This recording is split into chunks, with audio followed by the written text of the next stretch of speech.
So in 2021, Marvel Studio rocking crazy like Led Zeppelin. They released 4 shows and also 4 films. And among those films, 2 of them really stand out: The Eternals and Spider-Man No Way Home. Both movies has its own style, concept, and creativity, which makes both movies has a lot of mixed reviews. But why does Spider-Man No Way Home exceeded at the box office, got a high percentage on Rotten Tomatoes, while The Eternals flopped with only 47% on Rotten Tomatoes?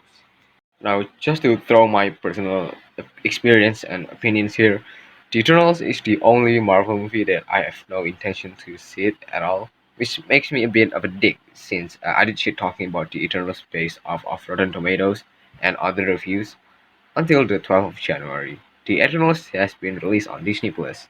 I, out of curiosity, decided to watch it, and let's say that I have lost faith in humanity that I wanted to join Dash.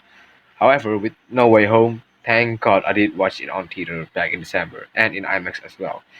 And holy cow, it is probably the best Spider-Man film ever, but also the darkest. Yeah. Anyway, back to my professional self.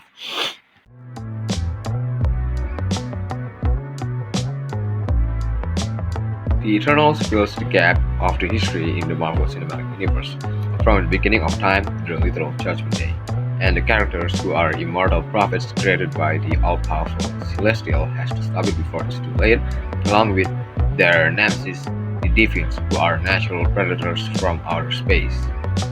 And also the Eternals have powerful cosmic superpowers, but they cannot interfere in human conflict unless the Deviants are involved, which is pretty decent for the concept and the synopsis.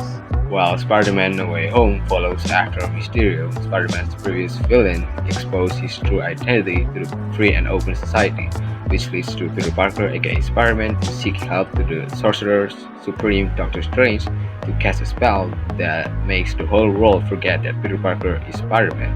But during Strange spellcasting, Peter interrupts, which leads to several villains from another universe to enter his current world. Now, Peter Parker has to stop these villains from breaking the reality of the world. And I really like how they took a spin here.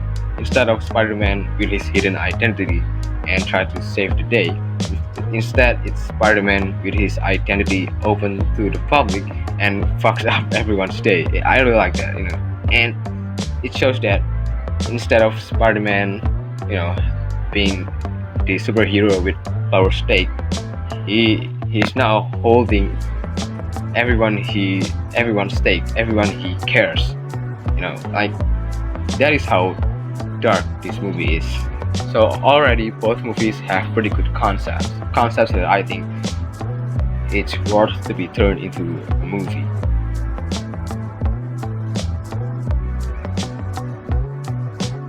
Alright. So the Eternals is a group of 10 again immortal prophets. These are Gilgamesh, the buff guy, Tina, the lady, Ajax, the woman with a weird accent, Sprite the kid, True the guy, Kingo, Fastos the gay guy, Makari the mute woman, Cersei the main character with plot armor, and Icarus. So 10 characters, alright. Yeah, that is too much for a film. If it was a series, I could give the benefit of the doubt. I wouldn't even bother to shit talking about the Eternals. Now, obviously, there are some good moments and directions that leads the plot, like when Drew warned everyone that humans will commit boom boom, which ended up being true. And this is probably my favorite scene ever, even though it doesn't have that strong ambience.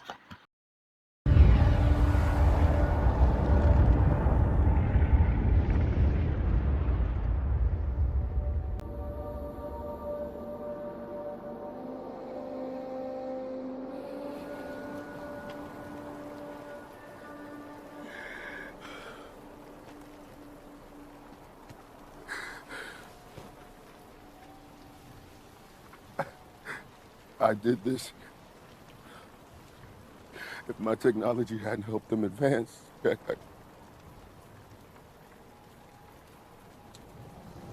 Chewie was right. Our mission was a mistake. They're not worth saving.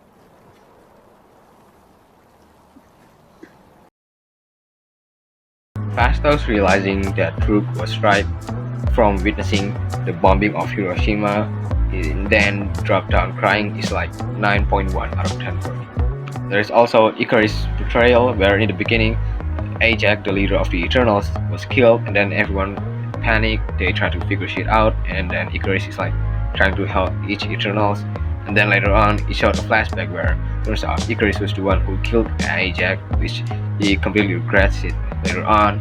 And then he starts fucking everyone in the ass. Like that is badass. Also, do you know how Ajax was killed? Because I know.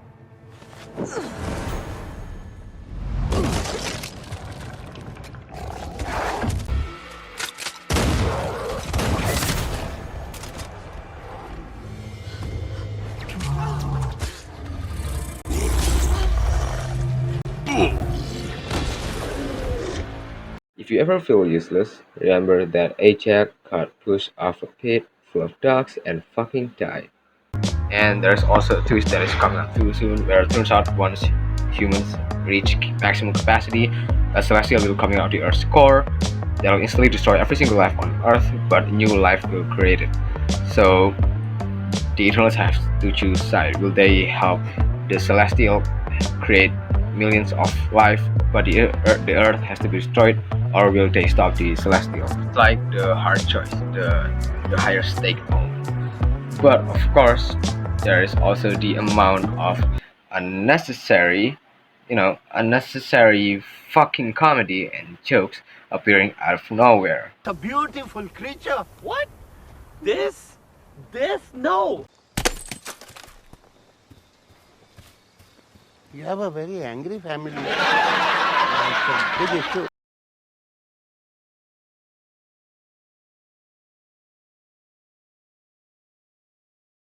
And the characters as well, like Kingo, Sprite, and Makari, are unnecessary. They're just boring with everything. The character development, the plot.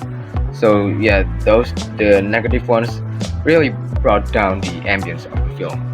Now with Spider-Man No Way Home, oh, I can go on and on and on, but of course this isn't Paris Nicholas' essay video. Okay, so the movie straight up turned the crank of stakes to 100. Like what I said before, instead of Spider-Man saved the day, it's Spider-Man fucked up the day. Even so that someone fucking died because of Spider-Man. Oh yes, I'm not kidding. But yeah, that is as far as I can go into detail. Oh, and I'm also very surprised that the movie didn't end up like Star Wars sequel trilogy or Ghostbuster Afterlife with the nostalgia, because the people who are involved in this film are like being really careful with how to make these old films more interesting, especially with Dark Arc and Green Goblin. Those two are golden, and I think if the people who work on the Eternals focus more on characters development, the movie wouldn't get as much criticism as of right now. And also, yes, the woke gender is also the problem. Okay, there you go, I said it. So yeah, Spider-Man No Way Home equals to perfect, but not too perfect, while Eternals equals to restarted. Phew, okay, I think this is the most efforts I've ever put into my video, and I think I'll end it right here because I'm just too brain dead from seeing all the clips from Eternals. So yeah, I hope you guys enjoyed this video, and if you did, don't forget to like this video, subscribe to the channel, and hit that notification bell. That way you'll be notified for my latest video. And by the way, I'll be back for another hiatus, hopefully. So yeah, bye bye.